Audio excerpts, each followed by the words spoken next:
So what do you do for fun? I used to walk on rooftops and fight crime. No, I'm not so sure. Whoa, you're a bigger dork than I remember. Just kidding. Hey, whatever happened to that creepy old guy, the butler? Is he still buttling? I'm kidding. It's a joke. Seriously, does he buttle with you? Bruce, I told you not to touch it! Every day when you're patrolling the streets, every cop on every beat has a corrupted point of view. And I say, hey, that's penguin a kind of day when crime always pays because you have a license. Hello, and you are listening to the Chronicle podcast powered by the BatmanUniverse.net. Check out the Batman Universe for this the other great Batman podcast. I'm Josh, and joining me is... This is Don, son of O. Van. This is just Jan. Just Jan. She's like Madonna, no last name, except for the last names that Madonna actually does have, which means that Jan probably has his last name too. But in any case, before we talk about the episode, we don't really have a news segment on this show because it's not like Gotham has 6 news stories each week, but we have to talk about this.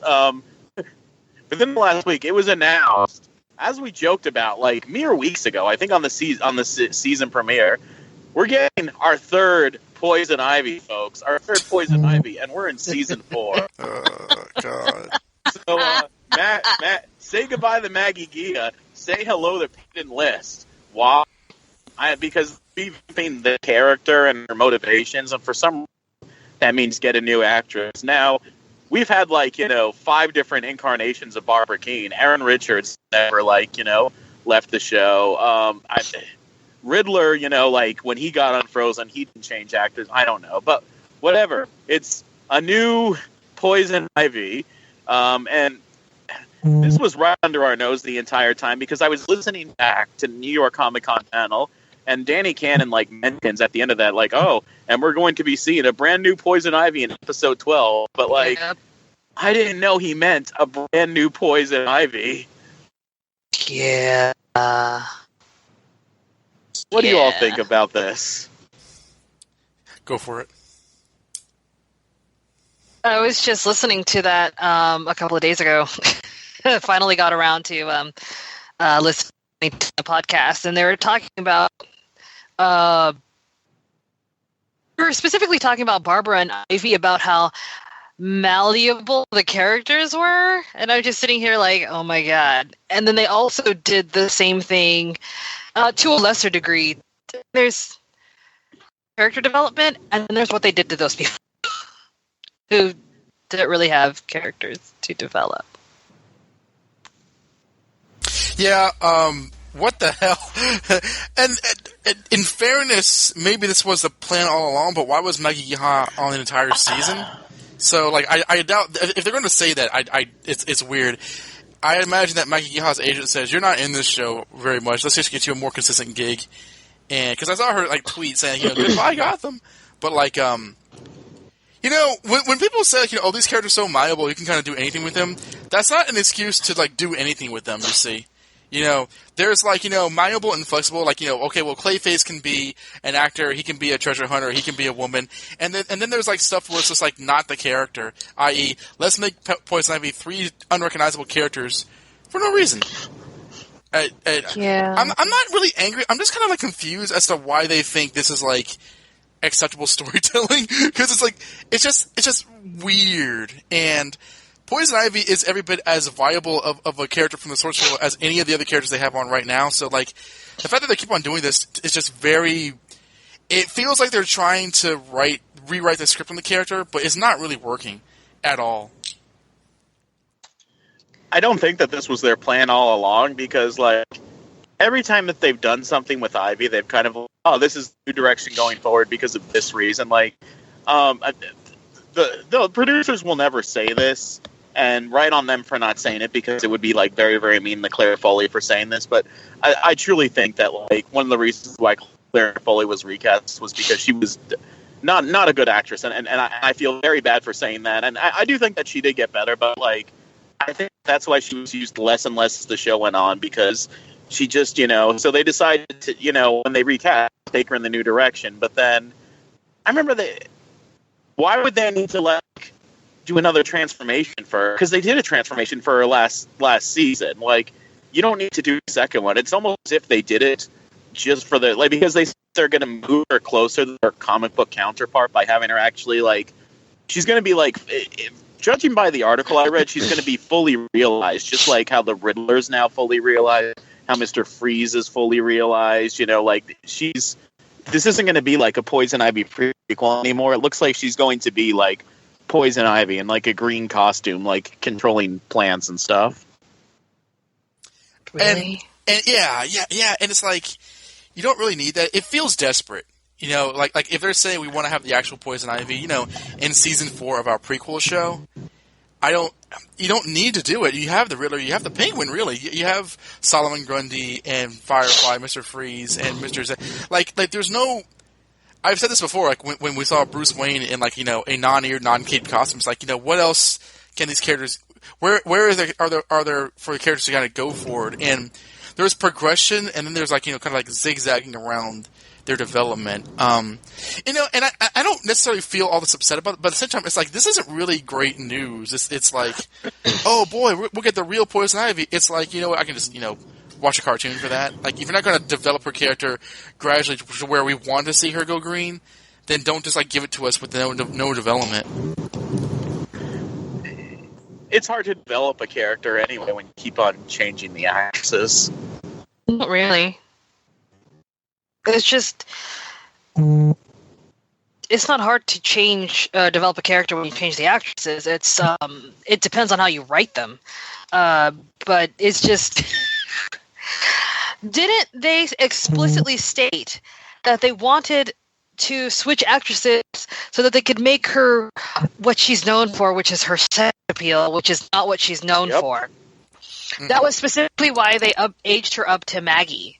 And then I guess, I don't know why they're moving her on to someone else. Does Maggie not have a range or something? Do they feel like they have to change the face in order to change the character entirely? I mean, they could have, like, I don't know. She was taking all sorts of weird, old, ancient root potion stuff. She could have changed physically without, like, literally just becoming, like, another person. They could have given her, like, prosthetics. They could have, like, just body painted her. They could have done anything. But they decided to just change the actress. Maybe they didn't decide, now that I think about it. Like, maybe because she took that thing in episode 2, and I guess she's coming back in episode 12, which is a long friggin' absence. I'm wondering if, like, Maggie needed time off for, like, something, and that's why they did that. And then when it was like, okay, Maggie, are you ready to come back in? Maybe something happened and she, is busy, or she left the show. Like, maybe she wasn't fired. Maybe she left the show, so they're doing it this way. Yeah, I honestly think that, like, a lot of the actors kind of just drop off this show. I imagine it's because of, like, a lack of screen time. And I feel that might have been the thing with her, because, like, she's just, like, she was very ill-defined. But she was being used more and more. Yeah, but what did she really do? She wasn't really a character. All she did was get yelled at by everybody.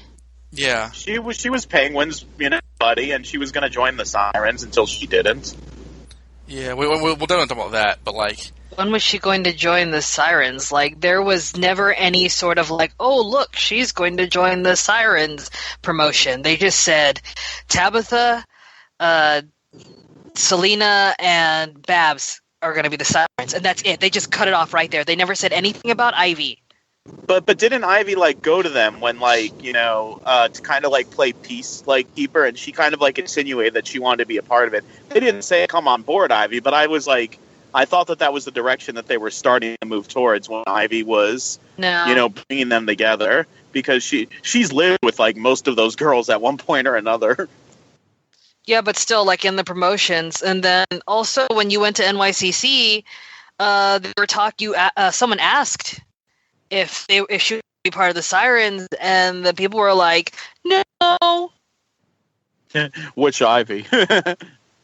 Yeah, but the writers or whoever's literally just said no.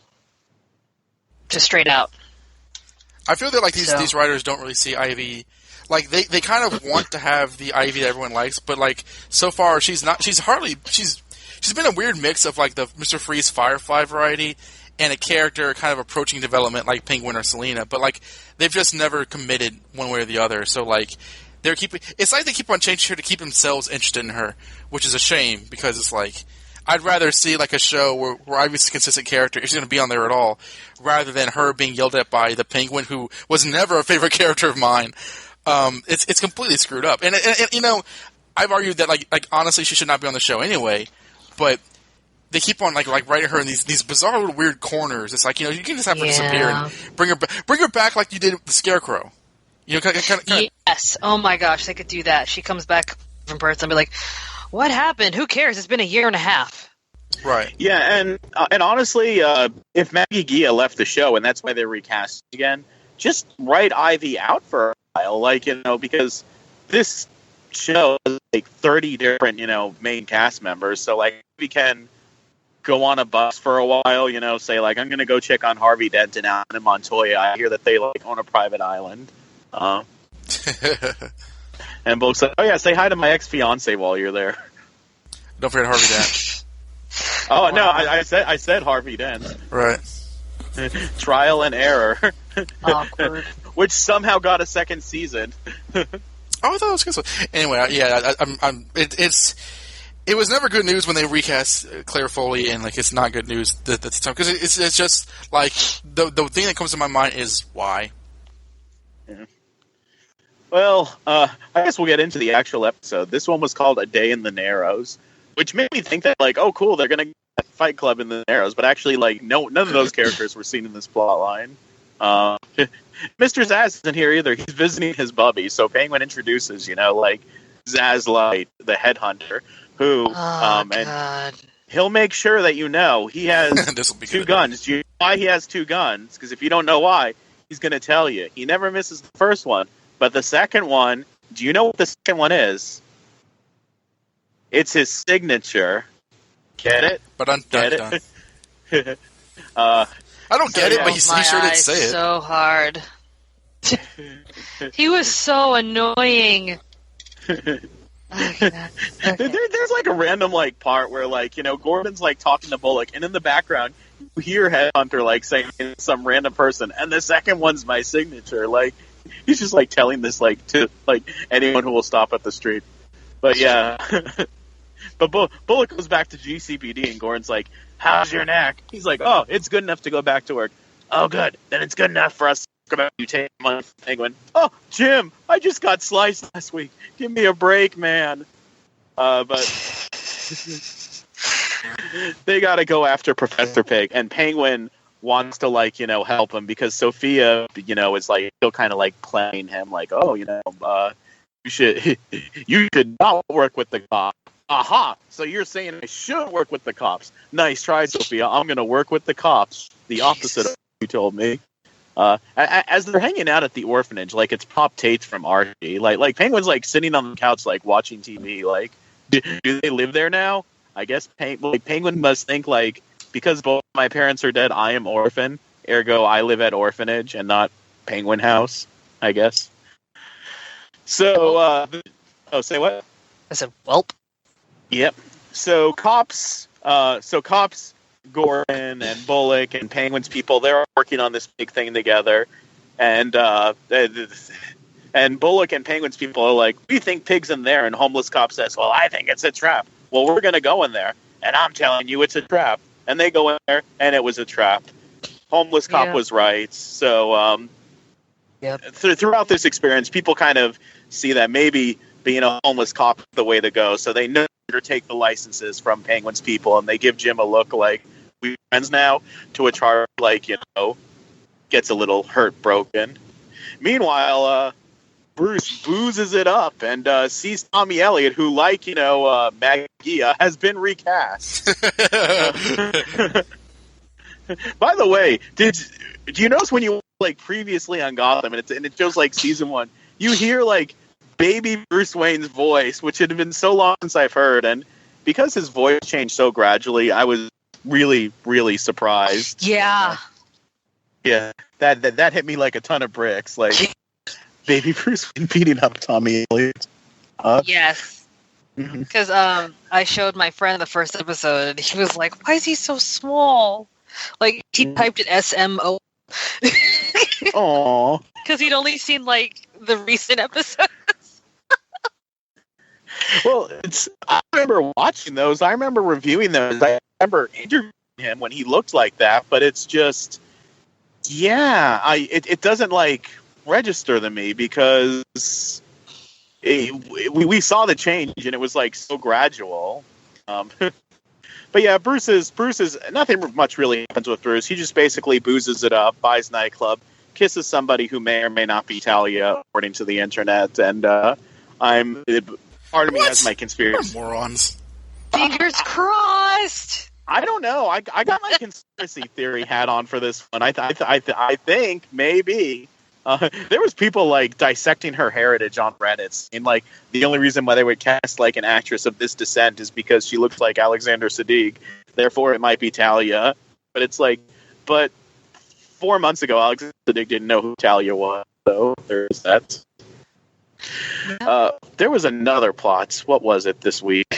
Oh yeah.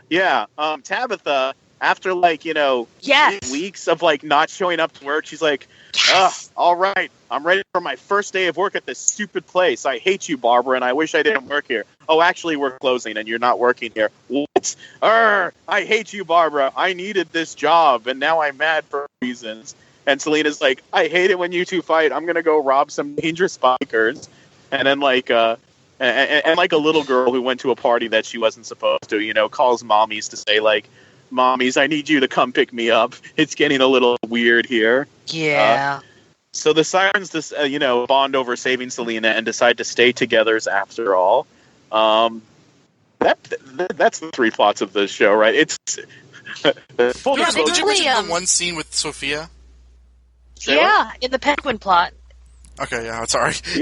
Oh yeah, I made the whole point about like, well, why are they hanging out at this orphanage like it's Pop Tate's? Like Penguin's like at the orphanage watching TV like it's a sports lounge or something, and he's like, get away, little girl. I don't like you here at this orphanage that you're supposed to be at because you're an orphan. Yep. I don't like you because you're an orphanage. Yep. 1-2 punch. Look at all those supple necks for Ra's al Ghul to like, slice. Hey. No bueno. Hey.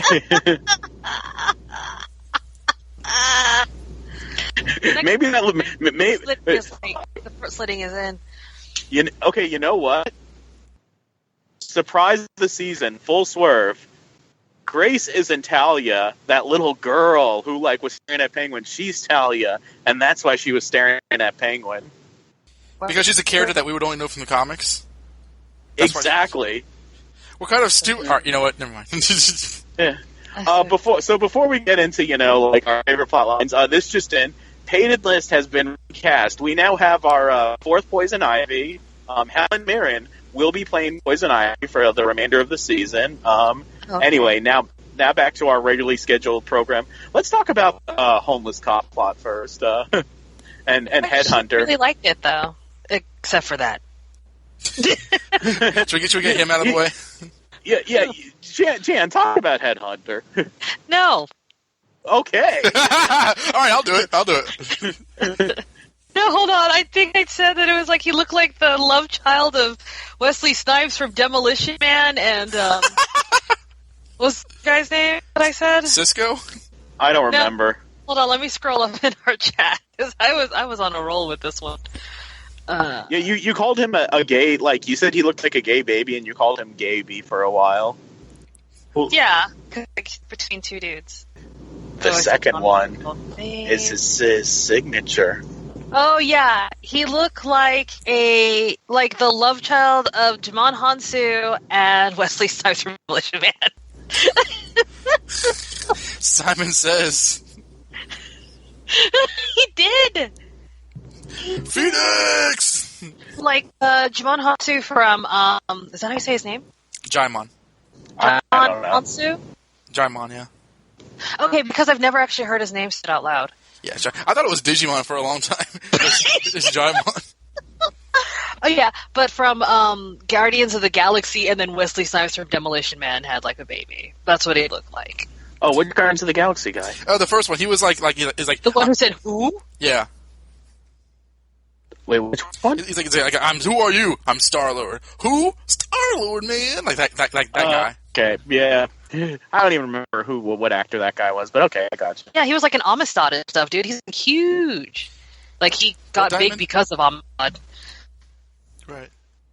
Okay, but yeah, no, he just looked like I was just like staring at it, like, what are they trying to go for here? And I'd never actually seen what he looked like until you sent it to me today. I'm like so upset that he existed. Like more upset than like the dog guy. Oh gosh. Yeah. Such memories. At least the dog guy was just so weird I didn't care. This guy actually talk. Yeah, and boy did he ever talk. Yeah, he did. He did talk. And he was just like so obnoxious and annoying, and I was just so glad at the end of the episode. You know, I actually didn't mind him. I was. I didn't love him, but like when he showed up, I was like, "Who is this jabroni?" He's like, "Allow me to introduce you to the Headhunter." And I was like, "Oh," because like I'm writing these Tim Drake articles that doesn't order me to do, and like I recently read his first appearance in like Batman 487. So I do like when like obscure characters from the comics show up. It's, oh, that's kind of neat, you know. I mean, I didn't. He's no one's favorite character, but like I like that he wasn't just made up. Yes. So that was, and like for what it's worth, and if you read Batman 47, he's actually an assassin to go after Gordon. So there is a Gordon connection, albeit completely different. And Does he succeed? oh no, Batman kicks his ass. But, as you might Yeah, expect. like Gordon, the new Gordon is like Peyton Gordon's been dead since Batman 487. But you know, I mean, I thought he was. It's one of those things where like. I don't have a problem with him. It's more like the whole, like, you know, Penguin has these endless supply of goons who apparently can just, like, brazenly interrupt, you know, police investigations. But, hey, it's Gotham, so anything can happen. Ha. But, he was fine. I had more of a problem with, like, the police brutality thing, which is a conversation that, you know, I'm not going to get too deep into, but, like, he was kind of representative of that. But, the character himself was as a one-off throwaway. It kind of bounced off of me. So I was surprised when I heard that, like, Jen was, like, you know, squeezing her fist bloody every time he was on screen. I told you not to touch it. Yeah, Arthur style. But he was a thing. I don't know. I think the police brutality didn't bother me because Gotham is like still corrupt and stuff, and they were reacting to their own getting like messed up, and you can sit there and look it's supposed to be representative of like how it used to be. It's like we let our own get treated like this. This does not happen in Gotham or whatever, and everyone else was behind him because they were threatened, and they were like, but we can flush out whatever because we're cops. I mean, you have a point, and it's like because this is, you know, beginning. Gotham Begins, basically. Yeah, they're allowed to be really Gotham corrupt. Begins Origins, the beginning. Yeah, from that one YouTube video. Yeah, but at the same time, like it's one of those things where it's like you can say that. No, and you're not. I'm not. It's true, but at the same time, it's because it is like a real problem now. Yeah, there's got to be a more delicate touch to it because like Gordon was basically like, you know, like oh, this is going well. And it's like, I really don't like that. It's like he's not taking it that seriously. To be fair, unfortunately, when like shows about cops, there's sometimes there's parallels. Like the night of it was the Michael Brown verdict. The night of the Michael Brown verdict, they aired the Lovecraft episode, which like ended with like, you know, the mayor like, hey, we're gonna cover up this like police shooting thing that happened, and I was very uncomfortable watching that the night of the Michael Brown verdict. I was like, ugh. I was like, I guess like this is par for the course with a cop show, but like about Gotham. But dang. Well, if you read Batman Year One, Jan, I'll get to it. It's on my list. like there is a right up front, like when you first meet Flash, he's beating up a guy for a coma, all kind of stuff. There is very much that kind of thing. It's not Gotham, but at the same time, like this is at the same time, like the way that this show does it, I don't know. It's just something about it just rubs me the wrong way, and I feel that like it got so extreme where like he was about to kill an innocent guy for no reason. Of course, Gordon stops it, but You mean Headhunter? yeah, The mercenary? yeah. But it was one of those things where it's like where Bullock was like, I'm happy because we're about to get this guy or whatever. It's like that. I wish that would be treated a little bit more seriously. I'm not gonna say for this reason I hated this episode or that, but it was like my reaction to that is like I really want this kind of be over with because they're dwelling on really unpleasant realities that I don't think they care. I mean I don't want to make light of this, but I was actually kind of triggered watching that because it felt just so reckless in portraying that part of like cop life, even if it is a Batman show. Yeah. It felt irresponsible in how brazen it was, even though it is absolutely part of like the fictional city's history. I think Before- oh, go ahead. Oh, I was going to say before we move too far away from Headhunter, I didn't give my sense on that yet, which was he usually like I thought that he was basically that we were kind of like setting up like the replacements as kind of like Gabe was the replacement Butch for a while, where like you have these characters for who like in the episodes that like you can't get the actors for, or like the actors don't show up for, you have so like we had a replacement Butch in Gabe, and usually like when Zasz isn't around, Penguin will talk to someone else or something. So I thought that we were basically setting up like, okay, this is so we don't have to give the actor who plays Zasz a regular contract. And I was already kind of annoyed for that reason because I was like, "Oh, just use Zasz. Why are you guys creating a Zasz?" Or just Zaz's not there. I mean, like Tabitha was missing for weeks, and no one really cared to talk about it, so we didn't need explanation Yeah, what it was. We did. I was. Yeah, we did. Actually, you're right. We did know. We didn't mean to know that. I was definitely annoyed at like his process and creation, and then so I was really, really happy. It was all worth it when like not only does Penguin stab him like at the end of the episode, but Penguin makes fun of him and his catchphrase. Like He stabbed him twice. The second one is his signature. the second one's his signature. Like Oh, super hot fire! It's been a long time Okay. since like has killed someone in anger, because like that was kind of a staple of like season 1 Penguin. Like he killed that guy just to get a sandwich. He's always a big I think fat he baby. killed someone for shoes so he can like be a dishwasher at Maroni's restaurant. He killed like a delivery person that Maroni like sent to like tease his mom. He's like, "You tell Don Maroni I'm coming after him." "Oh, on second thought, I'll tell him myself." And he like kills the guy. So I like that version of Penguin, and I like how again he teased the guy's catchphrase as he killed him because the guy just kept on annoyingly saying it.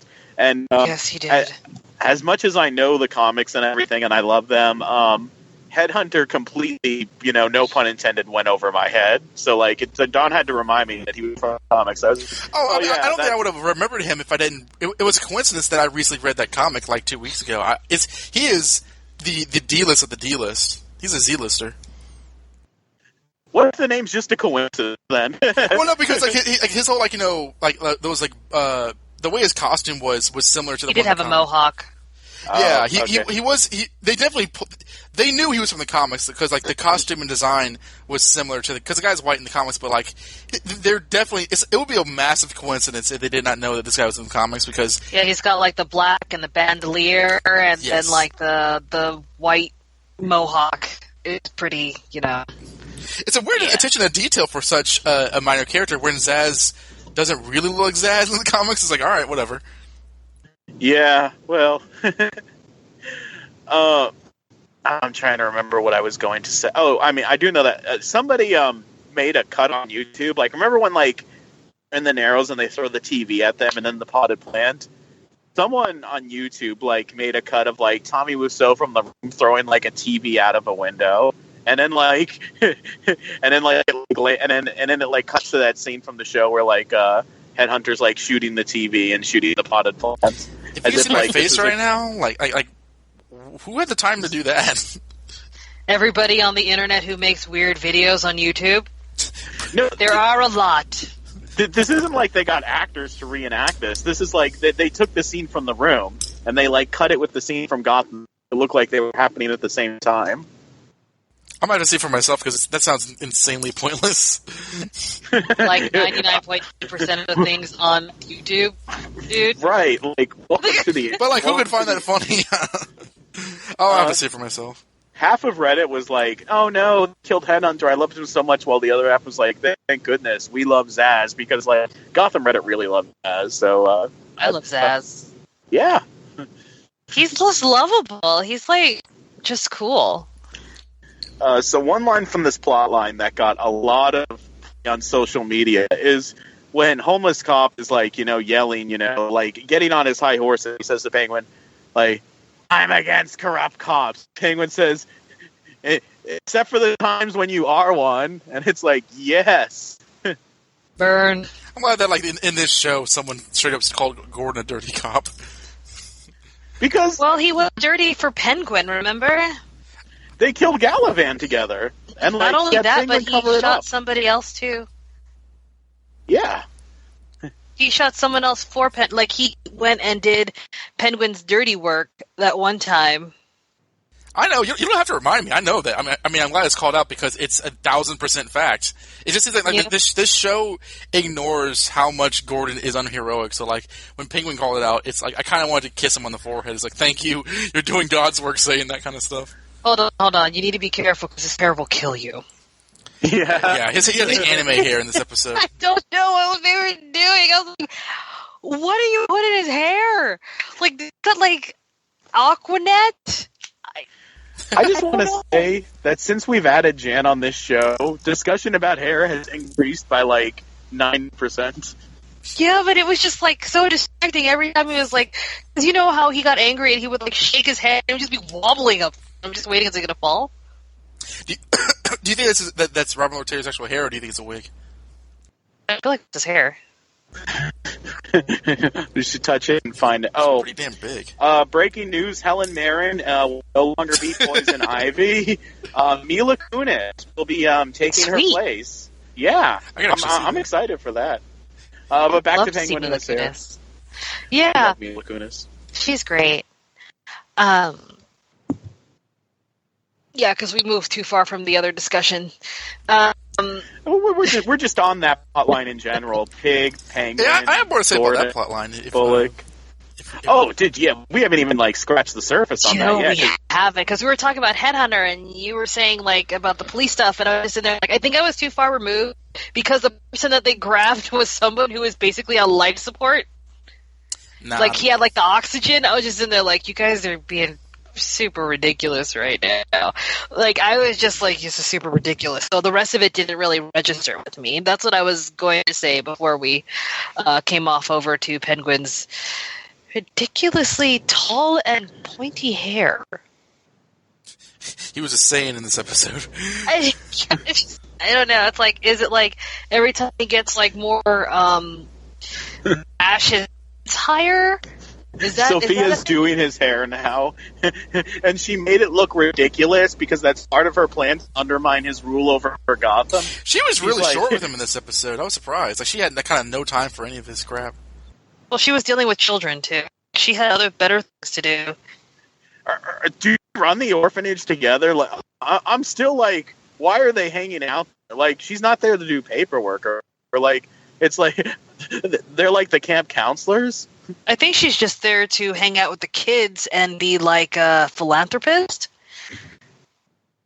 It looks good. I don't know why he's there, but it's her orphanage, and she needs to be there to have a presence and, like, influence children. And so people interview the kids, they're like, yeah, I love her. She's, like, really nice. It's not going to be like, yeah, she's never been here. I don't know who that is.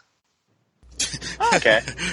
That's not Sophia Gigante. Well, the kids don't talk anyway. Like, they just creepily stare at you like children of the corn. Right. I want to talk about Bullock and Gordon in this episode.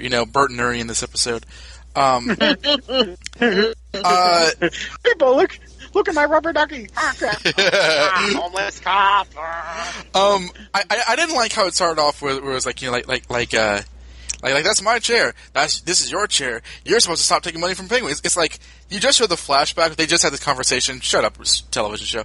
But I liked how as the episode progressed, it got more intense, and I love the scene where Ben McKenzie's kind of screaming at Bullock. You know, it's like, you better pray. I gotta save your ass after this fiasco. I actually thought that was actually, and I want to say something that like you guys are going to like, you know, scoff at and like say I've never heard you say anything like that before, but like I have to say in this episode, I think Ben McKenzie really reminded me of like actual Commissioner Gordon. Like throughout, I don't know, like Commissioner Gordon, like when he's like pissed off, like when he's like, you know, mad at the own cops, like mad at the stuff going on, like he was dealing with the police the entire episode with police that he trusted, and like he was so frustrated that like when he grabbed Donald Logan and says, "You better pray that like I can fix this," that to me honestly sounded like something that Commissioner Gordon would say, as opposed to, like, you know, drunken homeless cops. Like, I actually really liked him in this episode. I like that he really tried.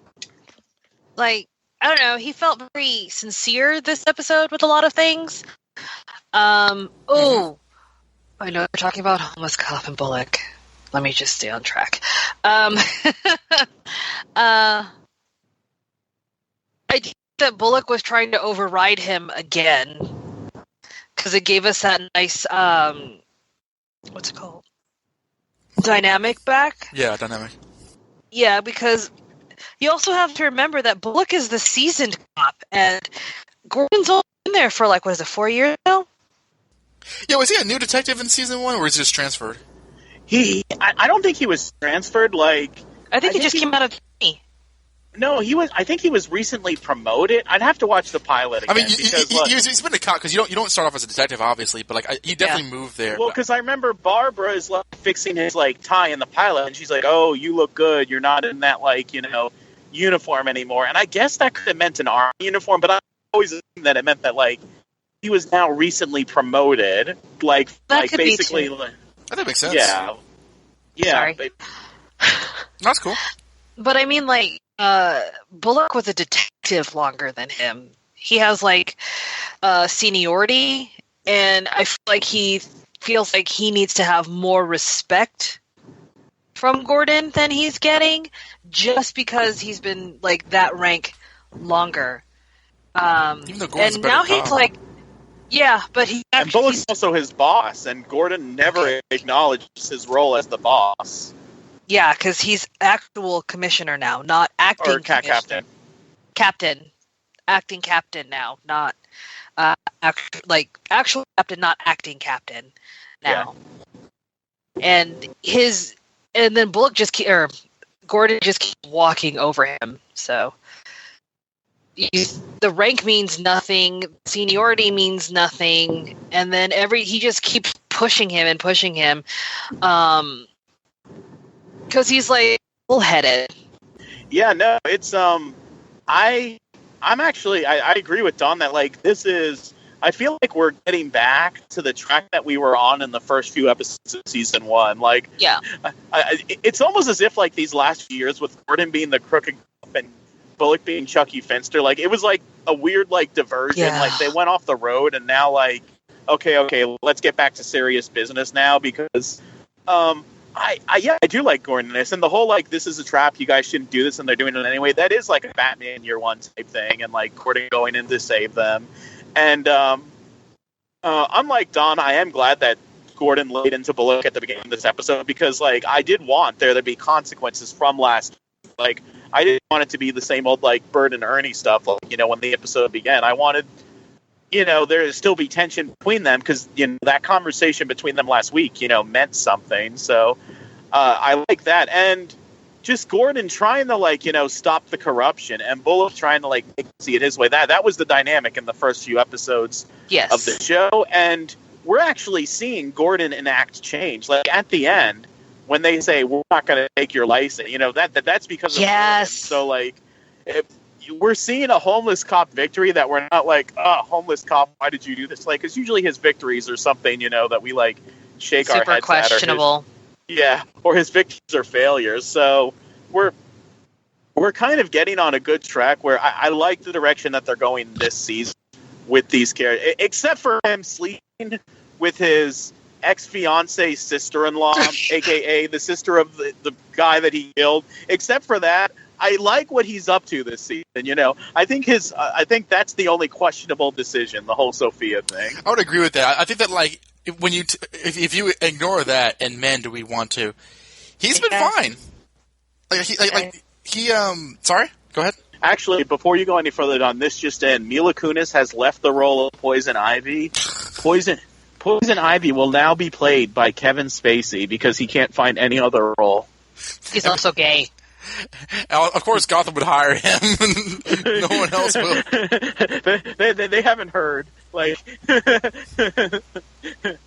he's gay? The Gotham writers haven't heard what Kevin Spacey's been up to. He's like, I want to thank you for letting me play this role of Ivy Pepper. It hasn't been a good week for me, and it's been hard to get roles. What do you mean? You haven't seen the news? No, we don't have much time to see the news. We're too busy writing Gotham. Oh, nothing. Yeah, don't worry about it. But yes, what did you all think of? What did you all think of that Sophia scene? I don't care. I liked the shit from the stuff from last episode because it was amusing, but it felt so throwaway that I wondered why it was happening, and because we didn't need her to throw doubt in Penguin's plans because Gordon was already doing that. It felt like filler, and so it felt like a scene that should have been cut, but it wasn't. I liked it, but I only like it because you got to see more of her and how she was for the most part, she was but I'm your friend, and she just worked so hard. And then in that environment, you could see that she was actually paying more attention to the children than she was to him. Mm-hmm. And he was trying to be I'm all this important and blah, blah, blah, and this, that, and the other. And then she's just and then he asked her opinion, and then she gave it. And then he was yeah, whatever. And then she straight up said, if you don't want my opinion, don't ask for it. And I was yeah, yes, girl. Yes. Because we needed to see that aspect of her. I mean, you could say it doesn't need to be there plot-wise, but character development-wise and their story-wise and their relationship-wise, I felt it needed to be there. Yeah, and it wasn't the same story beats as the last week where he's I don't trust you. Okay, now I trust you. But I'm not going to listen. Yeah, but this was a different kind of trust. But yeah, I like it because it's her playing him a very, very easy way, and it's showing just how easier and easier it is. But no, I think it was more her just being honest, because the best way to trick someone is not to lie.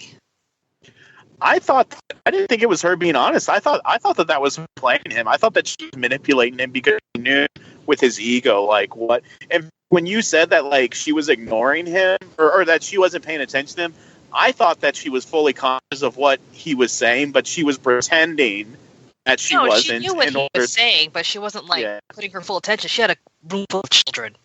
I think that her attention was on him, but she was, and there's no right or wrong answer. It's for interpretation, but yeah. I think that she was more aware of what he was doing than she was pretending to be, but she was, again, she's trying to...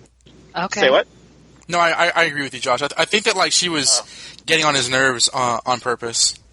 Yeah, she knows how to play him and push his buttons, and because this is the second time she said my father would have done it this way. He knows how to do the blah blah blah. This is the second time she's done that. But she knows that what kind of reaction that'll get out of him. And now, as a result of what she said, think about it this way: she actually down Pax Penguin in this episode, technically, because had she not manipulated Penguin into going with homeless cop and friends, that plan would not have gone all wrong that way. And the other cops would not have seen, wow, maybe homeless cop is right. We're not getting these licenses anymore. So now the licenses are not being honored. And that's because and it's weird because Sophia didn't really coordinate that plan with, Gordon or anything. I think it's just kind of happenstance, and maybe she knows chaos and the nature of the beast. So she knew that maybe it wouldn't exactly happen this way, but that if she got Penguin and the police more involved, Pax Penguina would crumble, just do the chaos of it all regardless. Which is hilarious because that's exactly what she said would happen. She said, "You sure they're gonna fail, and then you're gonna go down with them?" Yeah, well, which actually is good for her too, because it makes Penguin trust her even more. Like, oh, I should have listened to you, Sophia. Yeah. So the one weird thing was people were kind of debating when she said, "My father would never work with the cops." I'm like, but wasn't that like what he was doing? Wasn't that the pilot? You know? Yeah, she was just making that up. I think she say like, he was working with them in a different way, not like publicly. That is true. That is true, because he was kind of more covert with. He had them on his payroll, but he wasn't like, "Yes, I am the Gotham Police." You know, he respected like a certain amount of order, so there was like less crazy on the streets. Because he loves Gotham. Gotham is his home. He doesn't want it to be destroyed. He just wanted to be in control of it. And even he wasn't in control of it because he was being controlled by the Court of Owls, who was controlled by Ra's Ghul. Who's controlled by the New Gods, who's controlled by Darkseid, who's controlled by the Anti-Monitor, Okay. who's controlled by Superboy Prime. Yes. Who's controlled by the Black Blue Blur. Wow. Surprise! Davi Mazouz killed his own parents. You got to that part of the podcast then, Jam, where like Yes, I did. With the name suggestions. You're like, I just ripped off Smallville, and they're like, curses. Well, because I felt bad because they were giving me credit. You're like, hooray, you just came up with the name. Congratulations. And I'm like, I can't take credit for this. I didn't do jack shit. Davey just sounds so cute on your little thing, too. I'm like, Did you guys figure that like the dude in the ambulance was Pig the entire time? Because that thought crossed my mind once or twice, and then like when they revealed it, I was like, yeah, I'm not surprised. I didn't see that coming, but I did think that the scene with him and the guy in the ambulance was weird because it was overtly like long. There was so much attention on that conversation between them that like I was like, okay, what is this guy gonna die or something? Like, you know, and it's gonna give homeless cop new information to like avenge this guy's death or like. Yeah. I thought that there was a lot of attention on that scene, but I wasn't giving it. If I thought about it more, I might have been able to figure out it was Pig because, yes, it is kind of obvious when you think about it. But I didn't see it coming at the time. But well, Gotham usually, I mean, I was messaging you as I was watching this, like Gotham doesn't deserve to be saved because all the people at the beginning marching in delivering those pig heads. And Gordon's like, next time check before you deliver pig heads. So, we're COD. Get out of here! It's like, everybody in Gotham is horrible. I couldn't smell it. I had a cold, and I'm like, dude, there's like 5 other people with you. Did they not smell the blood? Yeah. These packages are dripping with blood, and you're delivering them to a police station. Like, I'm so sick of like the whole joke that like everyone in Gotham is like this like dark joke. So like when this guy was being sincere, I was like, either he's going to die. Or that'll be Professor Pig because there's no human beings in this show unless they die. Hey, Solomon Grundy was born on a Monday. And he did die. He came back. So yeah, I just felt like saying that because it rhymes. You're a poet, you don't know it. And because he wasn't in this episode, unfortunately, even though it was called Day in the Narrows, like, I honestly, I did miss him or the lead plot because that's such a weirdo thing to happen that, like, I liked the focus in this episode. Next week's episode is called A Day with the Sirens, and there's going to be no Barbara Keene, Ivy, or Tabitha in it. And then the episode after that will be called A Day at the GCPD, and no GCPD in that one. What were you saying? I don't remember. I was mentioning not missing Solomon Grundy, and because I think we enjoy episodes where they don't have to shove every character. Like Bruce was in the last episode. Yeah, I honestly don't remember. Okay. What about Professor Pig in general? Because I liked him this episode. I just don't have too much to say about him. Like, he was Pig, he was creepy, he was a good means to the end to get this conflict between Bullock and Gordon, and Penguin too, like all going. But any thoughts on Pig? He's really good. I like him as a villain. He doesn't have to be the center of attention. Like, it's mostly just his voice and not so much his face. And that's like, it's like having Gossip Girl, except Gossip Girl is actually doing stuff instead of like being like the aftermath of something. And it just, I don't know, I find the character compelling, and he's clearly like manipulating things and challenging everyone, not just Gordon. He's changing things. Basically, he's where he should have been. I would not go. Well, he's better than Ray's chosen now. Raish for Batman is feel like what Professor Pig is for Gordon, because he's trying to carve out this better, on a smaller scale, carve out a better world by removing the infestation, where Ray should just pretty much just wipe out everything and start over. He's kind of just putting out the cancer. Yeah. I like Professor Fig. I think that the actor does a good job. And he's written pretty interestingly. I don't know if I'll go that far, but I do think that, like, because I feel that, like, and I did not like this about the Mad Hatter thing, where, like, the villains become obsessed with Jim Gordon. It's like, whenever that happens, I make, like the jerk off motion. It's like, whatever. But, like, because it's like, you know, oh, I'm all because of you, Jim Gordon. It just feels like they're ripping off Batman plots. And I don't like that, because it's like, this is about the beginning of Batman. Yeah, focus on Gordon, but, like, you know, if every supervillain... I think it's the beginning of how they're going to set everything up to become, like, the whole Batman thing. They have to do they're trying to move the whole city, not just Bruce. But it really, to me, comes off as that they're just stealing the formula, because, like, you know, Gordon came in with like a cable gun, and, you know, only he could have done the whole thing. Honestly, anybody could have done that. So, like, it's always... Yeah, but he was the only one who wasn't, like, a chicken shit. Yeah, but even still, it's like when you consider how when you consider how you know what I'm saying, like how Batman gets shit done in Gotham City. He has the intelligence, he has the gadgets, he has the will, the piss offedness, and Gordon is just like, you know, yeah, he's just like this angry straight laced cop, but, like, he's just a normal guy. So, like, whenever he saves the day, it feels contrived. So, like, to me, every time that happens, and, like, the villain's like, "Oh, I love you, Richard Gordon," it's like, you know, it's the show is telling me that rather than convincing me of. Now, that being said, this has been the show for a long time, so it's not this episode's fault. But yeah, I just feel the need to interject and say that Gordon was Batman for a short while. Oh, I mean, don't pull that on me! Come on. No, he was a really good one. Like, if you read that run, no, actually, I didn't. But you need to. I read it. I read it about a year ago out of curiosity, and I liked it well enough. He was a completely different, his own Batman, but he did his best to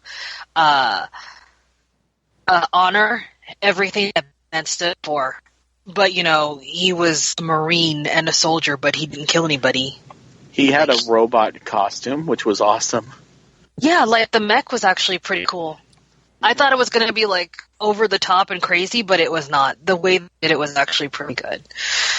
But, yeah, so I can understand why they think it's okay to do this, because listening to the NYCC interviews, they do state that they do actually go through the comic book stuff.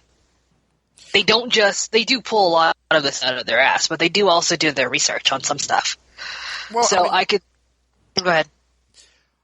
I wouldn't bring up the Gordon was Batman in the comics thing. I think that's kind of a cheap argument, to be honest, because, yes, that's true, but I think, for one point, this show predates that storyline, I believe, but also, like, it doesn't really, that... They were happening around the same time, because I remember speculating to you that it might have been happening because of the show. Oh, no, this is all Smallville's fault. Because they've been talking about doing a show like this for years, but, like, to me, like, it's not so much... Like in the comics, that was more of, you know, how can Gordon live up to Batman's legacy? As you say.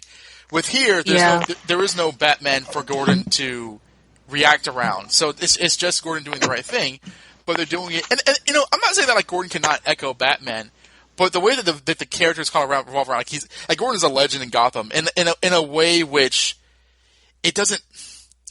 To be fair, he is the main character of the show. He is. It is an ensemble cast, but he is the main. Like, every single season, his face is dead center in all the promotions, You know how it is with any main character. They get like all.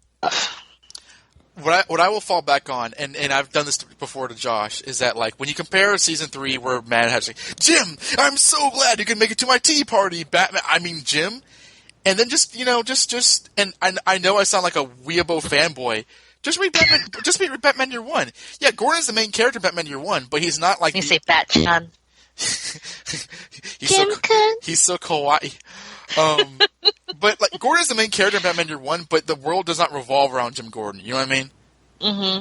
That's my point. You can make him the main character without the sun rising and falling under Gordon's whims. I don't know. Gordon was like kind of famous in Batman Year One. Like everyone was talking about him. Batman's like, I need help. I need Jim Gordon. And like Falcon and like all the other like crime lords were like, oh, and there's that cop Gordon. But it wasn't like an obsession with Jim Gordon. Even the news media was like, oh, and who could forget hero cop Jim Gordon?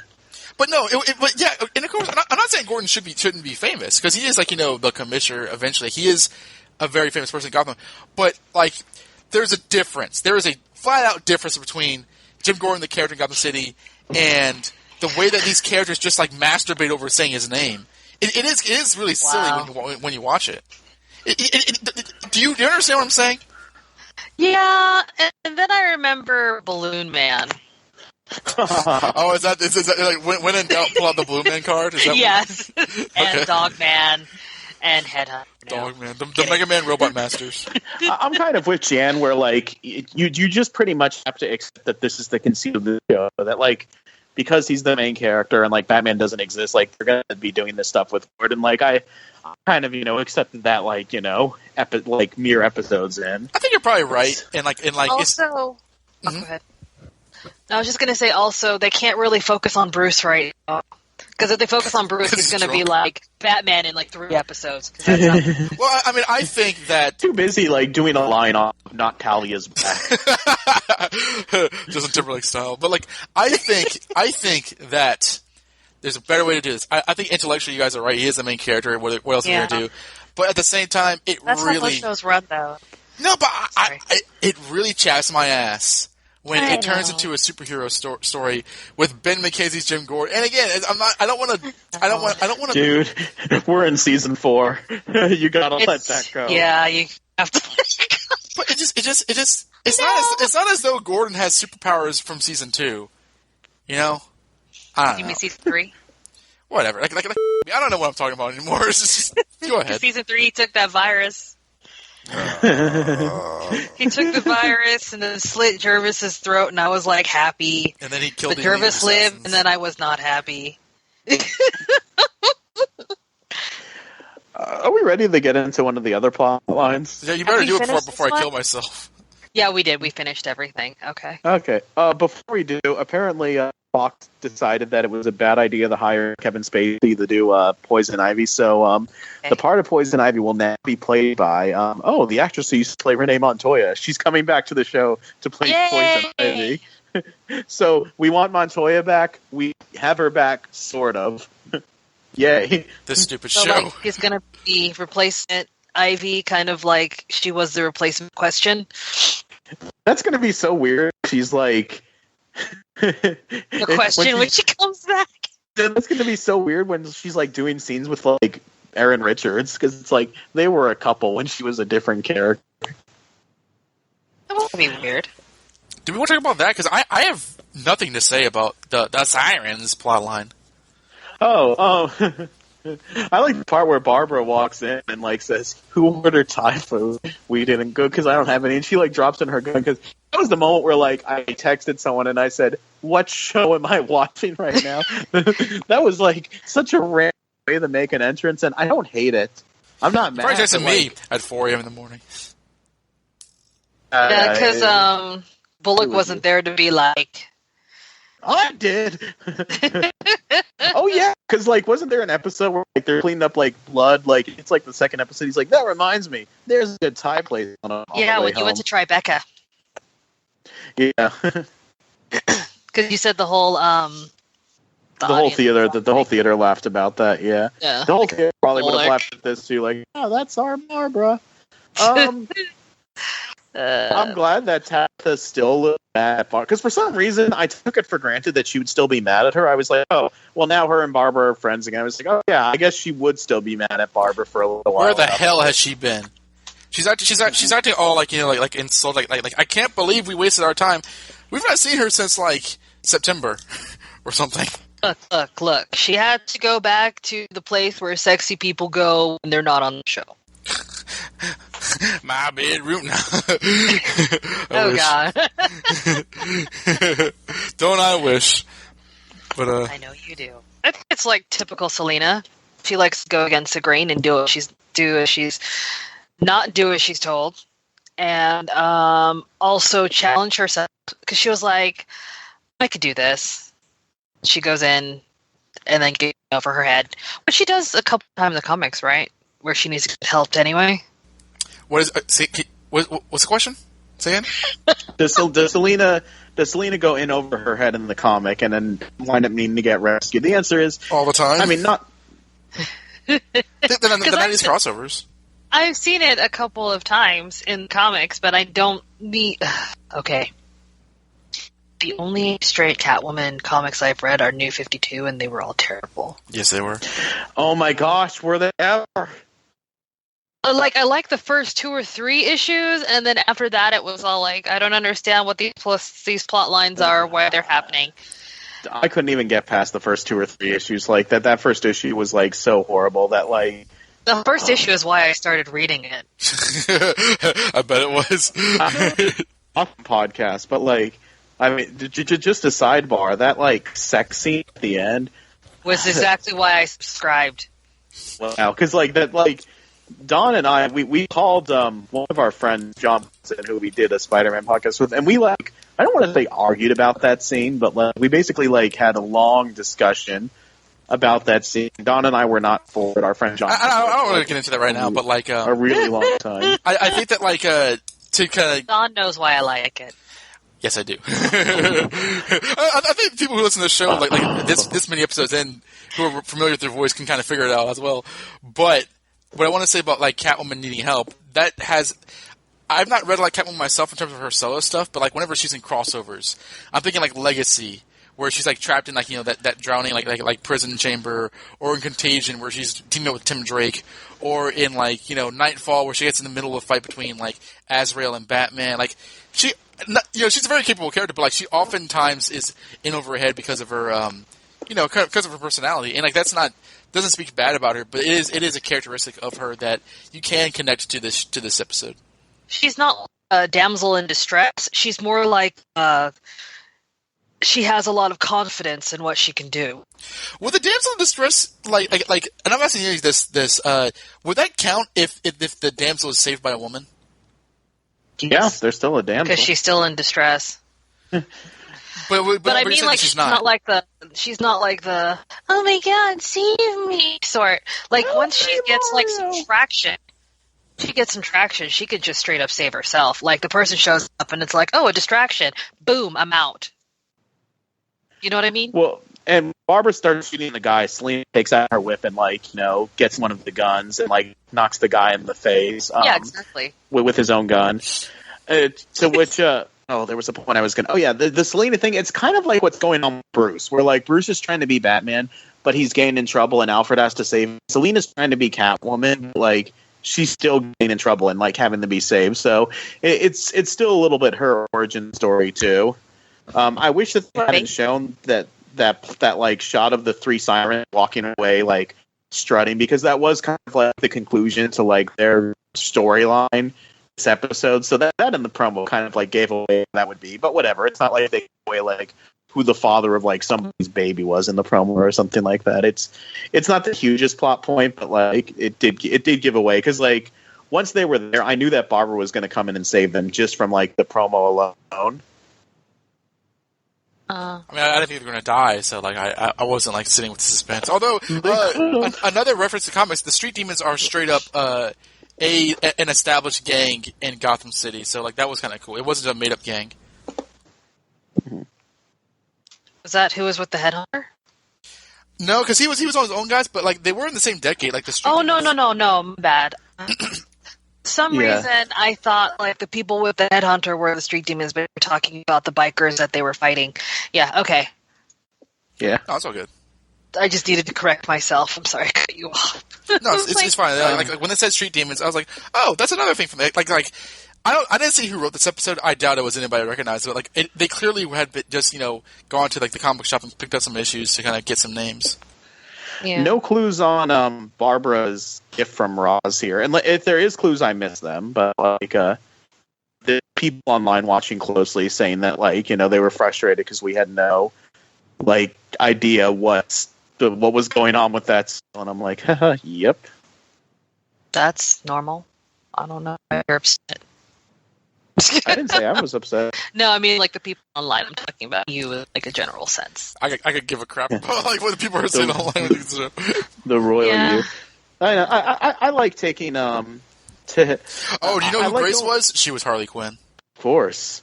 It all makes sense. Yeah, actually, let's talk about that plot. I'm done with the sirens. Yeah. I'm not unconvinced that Grace isn't Talia. Oh, come on, Josh. I don't know. Okay, Her hair is black. And she's his age. Like they don't even have to make her anything like her ethnicity in the comics. Truth be told, because this is Gotham. I just got. Never mind. I was going to Just be mention a blonde, blue-eyed girl. Because how could you tell you when he says, "I remember you from my school a couple years ago"? What kind of sense would that make? Well, Raish has been around forever. But Yeah. to be fair, he just said he just found his heir Yeah, exactly. at the beginning Well, of the season. yeah, So. he's old-fashioned. He wants the one that has chromosome. If they write in here that Raish coincidentally put his daughter in some rat-ass Gotham City school for no reason. What do you mean, rat ass? It was an elite academy. Bruce Wayne went there. In Gotham City. As opposed to the Sorbonne or any place in the world. I just coincidentally put her. But think about it. He had his eye on the Waynes even back then because he was involved in the whole them getting murdered thing. So it's I'm not saying that there's clues. I'm not saying that there's a lot of evidence. I'm saying that it would not surprise me if that's where they were going. Yeah, Alexander said he didn't know that Talia existed when I spoke to him at Comic-Con, but that was weeks before they were filming episode 3 at that point. So, maybe he didn't know what was coming down the line. Because I do know the actors have said that the writers don't tell them the whole thing in advance. And when I heard the other interviews with him at New York Comic-Con, he doesn't sound like he knows what's coming sometimes. So maybe this is his daughter, but obviously I'm not going to say that there's a bunch of clues you can point to. Some people thought that because of her ethnicity, ooh, maybe they hired her because it looked like him. I'm well, maybe that's. I could not tell what she was. Apparently, she's Lebanese or something. I read somewhere. Good for her. She's still not Talia. We'll see. I mean, and yeah, as of now, she's not Talia. It wouldn't surprise me. What do you think, Jan? I think it's hilarious. Because I'm just flashing back to Gotham Chronicle season 1. It's I shipped them for Essen and Jim, and then Essen ended up dead. Yep. And then man, Alan and Montoya are gonna get gone. So you think that she's not long for this show? She's gonna be around for the next episodes, according to the Futon pick. So. Well, yeah. I mean. He's becoming he's going crazy right now. He's having his teenage crazy times and dealing with his grief again. Not the grief of his parents, but the grief of failing at what he could have been, and he's not taking that too well. The grief of being written so badly. Honestly, too, in an episode that's using the Headhunter and the street demons, why give this girl the random name Grace instead of the name of an existing Bruce Wayne girlfriend? Which is another reason why I was wondering if it was, Talia in disguise, because they could have, given the name Julie Madison or Linda Page or But that's Silver like St. saying, Cloud. why would you name this mysterious, wrestling woman Cherry, when she could have been like, oh, I don't know, Maxima from the Superboy comics or something like that. Like they can Or make up characters. from Outsiders. That's not the Right. same thing, though, because this is a Bruce Wayne girlfriend. And yeah, they can do an original character. Chase for Bruce Meridian, Wayne's man. girlfriend. Rachel Dawes. They absolutely can. But again, this is the same episode where the writer was pulling stuff from the comics. And yeah, this is that's a very, very flimsy argument from me to go on. I'm just saying, like, in my head, I'm not ruling it out. I'm just glad that it's not like. No, never mind. Her boobs are out. Oh, please, no. and she could be playing Bruce and stuff, and like Whatever. she was at that party. She was at that party. She sought him out. And Don, do you think of like Ned Flanders' "Love That God" when she said that it was Saturday? I didn't, but that is funny. Yeah. I don't like. I don't find it to be unreasonable that the Gotham writers said, well, Bruce, went to a school. School has girls. He's 16. Let's have him be, a rowdy. I mean, I will say this just real quick because this is obviously a gigantic paragraph of a talking point with this character. But for what it's worth, I actually really liked all of the Bruce's angst and stuff. So I thought it was kind of cool. I thought David Mazouz, he gave a look that was much more intimidating than bloated ass Ben Affleck. Because when he stared that kid down, I was like, okay, that's badass. Yes. So I will say that about that. This character is a non-character. I mean, and I thought the actress is fine. The character is fine, but why can't she just be a girl that because eventually Bruce is going to get his act together and leave her behind, or she'll die. Yeah. She'll be evil like Silver St. Cloud was. Okay, here's a better question. If she's Talia, what purpose does she serve being Talia? Because Raish is not... Granted, James Franz sent in Silver St. Cloud to seduce Bruce because gross. But, if they do the same thing... if they do the same thing with another, established Batman love interest, then I will give them the biggest middle finger. Hold on. If they try it that way... which I really don't feel that they are, because she would be trying to groom him and move him to be something closer. But yeah, I feel like if it was going to be Talia, she would be grooming him to be closer to what Raish would want him to be, instead of pushing him into his self-destructive behavior. Because she's super encouraging that self-destruction.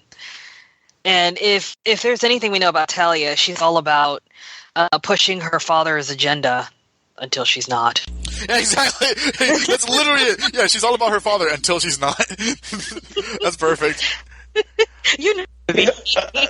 Okay, a few months ago, for fun, I took all of Talia comics from her first appearance to the mid-90s, and I put them in order, and I read them, and there's so many comics where at the end Talia decides to betray her dad, and he's like, what? You've never done this before. I'll never trust you again. And then the next story, they're working together again. And then she winds up betraying him. It's Raish is really stupid when it comes to trusting his daughter, because it never works out for him. But to be why would fair, she be encouraging? Sorry. No, yeah. About why is she encouraging his self-destruction? We don't know what Raish's plan is, what they're all about. Maybe this somehow helps, or maybe it gets Bruce balance, or maybe it makes him easier to be manipulated, or maybe this might be crazy. Maybe she's just some random girl named Grace at his school that has nothing to do with Grace Al Ghul. Grace Al Ghul. It was right there in front of us the whole time. What was I gonna say? Oh yeah, but you always have to remember, in the end, in the animated series anyway, she sacrificed her body for her father, and her father made out with Bruce. And Bruce was like, God damn it. Is that in your headcanon for the final adventure? Yep. Ow. I hope that doesn't happen here. Wanted to happen. Yeah. She says, I'm sorry, Bruce, but I didn't want you to find out this way on prom night. And then you hear Alexander Siddiq, detective, and then I throw up. That'd be hilarious. He's like, why are you calling me a detective? I don't know. I'm not Gordon. Gordon's like, I'm here. It's like, No, not you, detective. Gordon shows up at prom night. Speaking of people pretending to be girls, Mila Kunis is unable to fulfill the Poison Ivy role, so they've recast it. Poison Ivy is going to be Claire Foley. Well, now we've come full circle. Well, there you go. What can you do? Exactly nothing. Keep on watching, I guess. Speaking of recast people, Tommy Elliott, he's back in dog form as a different actor. He's cute. He didn't. I like the new actor. He didn't really do much. Like, to be honest, like, so He gave me a big I don't Riverdale have much vibe. to Like, he kind of reminded me of Reggie. Who That's not Asian?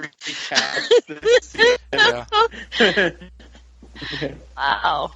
He looks so Asian. And Reggie was also recast this season, so there you go. You thought that like Tommy Elliott was Asian in this? No, you said he gave you Reggie vibes. So Yeah, but like Reggie doesn't walk around, in like a samurai costume like that. Like, he's just a guy. So like, but the actor. They What do you think Asians do all day, Don? yeah. I just really want him and Tommy Elliott to become good friends. I want that to be a developing storyline. I don't know if they'll do it, but I really hope that they do. Like, it's like, I'm really sorry I was a douche, and then, like, of course, Bruce will be on his guard, but eventually they just get really close, and then people start writing ship fiction. But other than that, like, and then, like 4 seasons down the line, Hush happens. I'll give you that. Does not have any contemporary friends in this show, and actually, I think that would be good for him, especially since they can't use Harvey Dent because they made him an adult, and then they, made him go Henry on a different James show. But give me Bruce. Yes, of course. Oh, aha! We've come full circle. Jan didn't get those jokes. Now she's making them. I love it. She's graduated from the Gotham Chronicle Academy. Yay! But giving Bruce a male contemporary friend would be nice. So. Well, I think that if you remember Tommy Elliott's origin, where he tried to sabotage his car to get their inheritance and all that kind of stuff, you could have them be friends. Him trying to do that and say that he's jealous of Bruce's money, and I think you actually could start the Hush storyline with him if this show cared about that. The potential is there, but I'm gonna remember that you said that because the way that this show speeds things up, he'll be Hush with the bandages by next season. You mean by in 2 episodes? We'll be on our 12th Poison Ivy. I just say a crying Freeman crying face when you. Just standing on the cliff and turning with the streaks down your eye. My gigantic snake tattoo all over my junk. Do yourself a favor. Don't turn around. I told him not to turn around. Yeah. I would have liked if they develop it. If they say next episode Hush, I'd be like, you. Why are you hitting yourself in the face, aka Hush? Don just quit.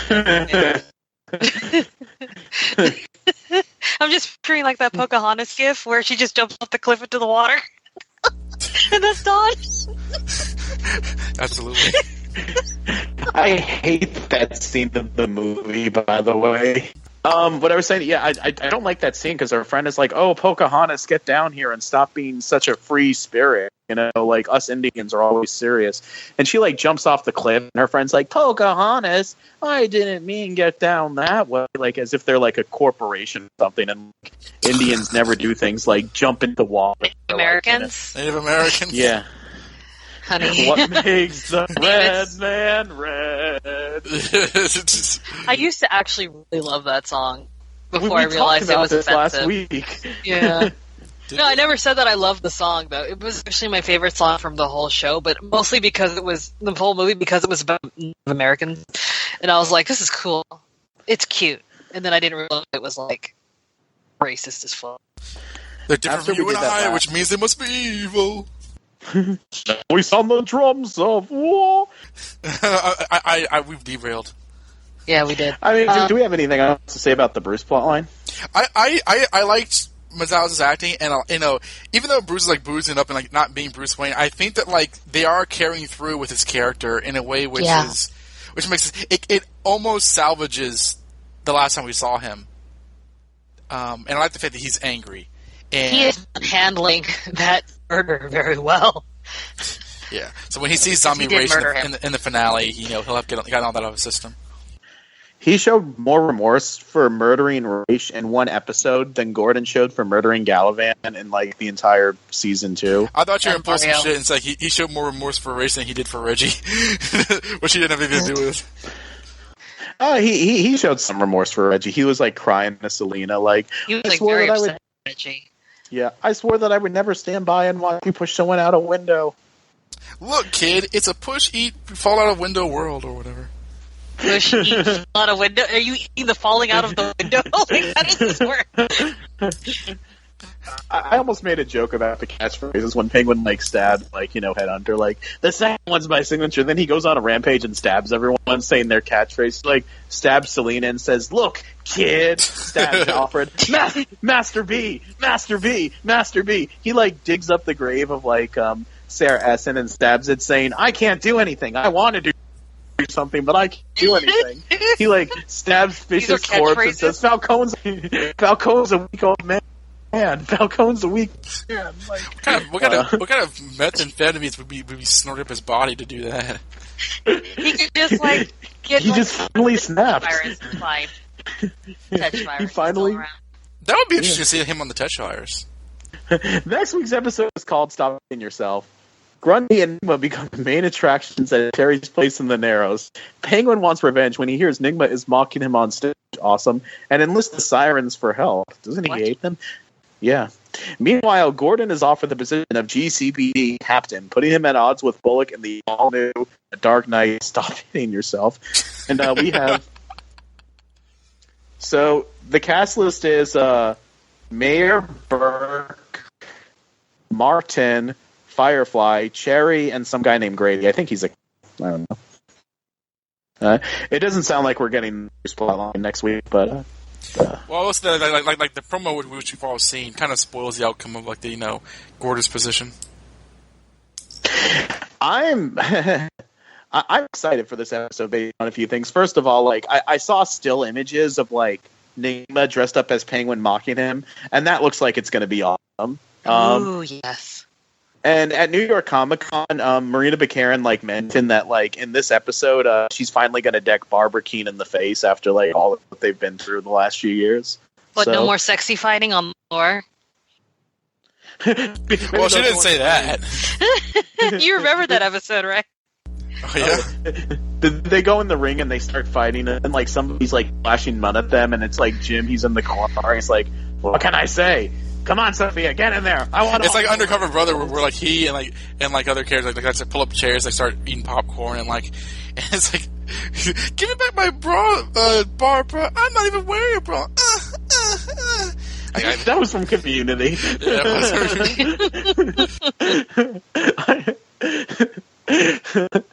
Episodes where characters who don't usually come together. I'm looking forward to seeing Lee and Barbara reunite, and the Narrows gang and the Penguin gang do stuff. And Tabitha, we're 7 episodes in, or 8 episodes in, I guess, and we're seeing Tabitha and Butch reunite. And I love in the promo the look on her face when she sees Butch, holy.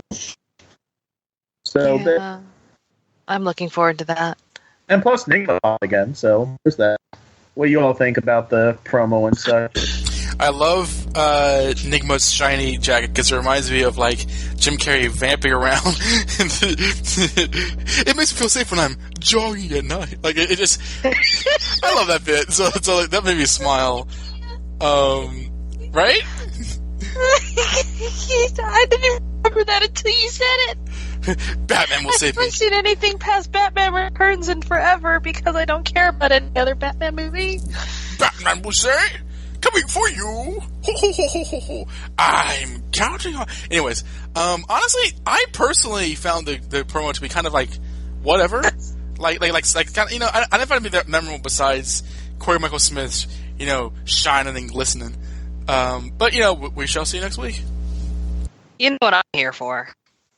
Tabitha's gonna see Solomon Grundy. That's all I need. That's all I need. But will they have sex? That's the important question that we must ask ourselves. And if they do, I'm gonna say, "Oh, come on, they're just kidding. They're just kidding." They're not really together. Crying Freeman face.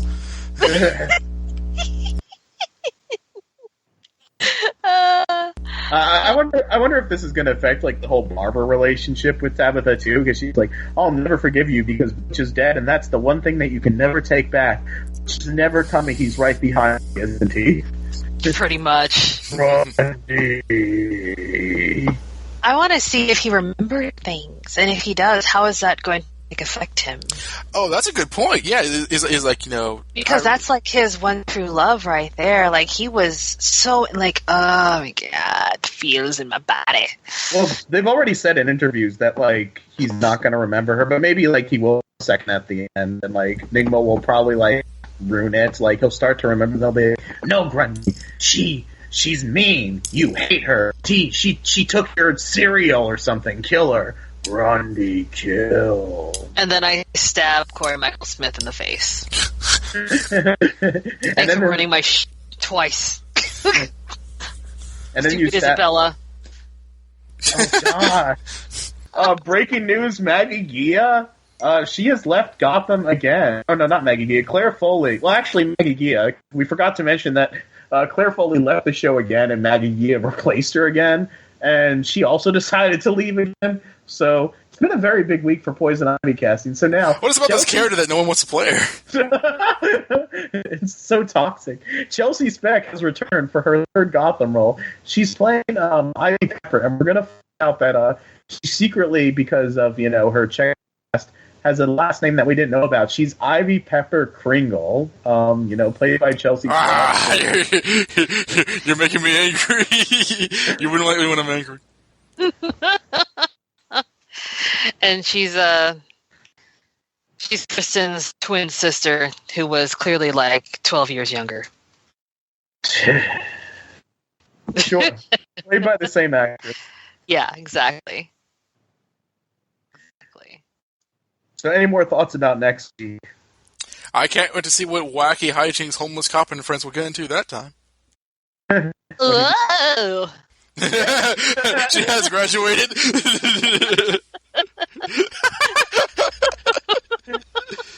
You're welcome. Hey, DW. Hey, whoa. Oh boy.